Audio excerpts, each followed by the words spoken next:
शहर की भीड़ भाड़ और शोरगुल में एक तंग सी गली के कोने पर एक 8 साल की लड़की हर रोज पुरानी किताबों का ठेला लगाती थी।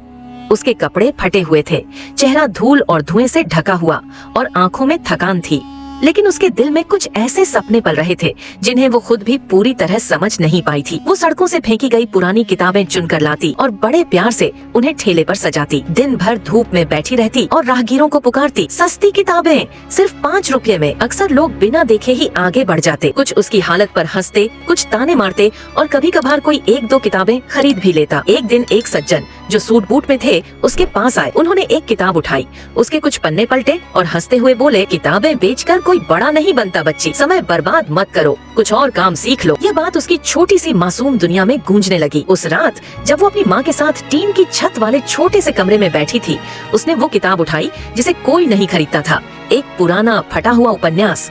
उसी पल उसने तय कर लिया, अब मैं हर दिन एक किताब पढ़ूंगी। धीरे धीरे किताबें उसकी सबसे अच्छी दोस्त बन गयी। वो उनके किरदारों से बात करने लगी, उनके दर्द को महसूस करने लगी। उसके लिए शब्द अब सिर्फ अक्षर नहीं थे, वो जादू थे।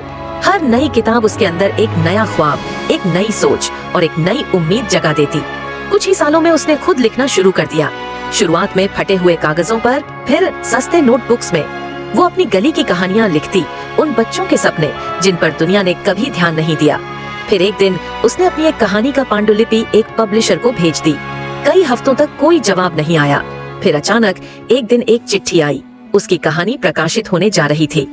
फुटपाथ का सपना नाम की उसकी पहली किताब बाजार में आई और आते ही दिलों में उतर गई, क्योंकि वो कहानी सिर्फ शब्दों से बनी नहीं थी, वो सच्चाई थी, दर्द था, उम्मीद थी। कुछ ही सालों में वो लड़की जो कभी फुटपाथ पर किताबें बेचती थी, देश की सबसे कम उम्र की और मशहूर लेखिकाओं में गिनी जाने लगी। उसने अपनी कमाई से एक छोटी सी लाइब्रेरी खोली, उन बच्चों के लिए जो किताबें खरीद नहीं सकते लेकिन सपने जरूर देख सकते हैं। फिर एक दिन वही सूट बूट वाला व्यक्ति एक बुक स्टोर में उसकी किताब हाथ में लिए खड़ा था। उसने कवर पर नजर डाली, फोटो देखी, नाम पढ़ा, लेखिका एक पूर्व किताब विक्रेता बच्ची। बगल में खड़े सेल्समैन से उसने पूछा, ये वही बच्ची है जो कभी यहाँ बाहर किताबें बेचा करती थी? सेल्समैन मुस्कुराते हुए बोला, जी सर, और आज वो अपनी कहानियों से लाखों दिलों को सपना दिखाती है।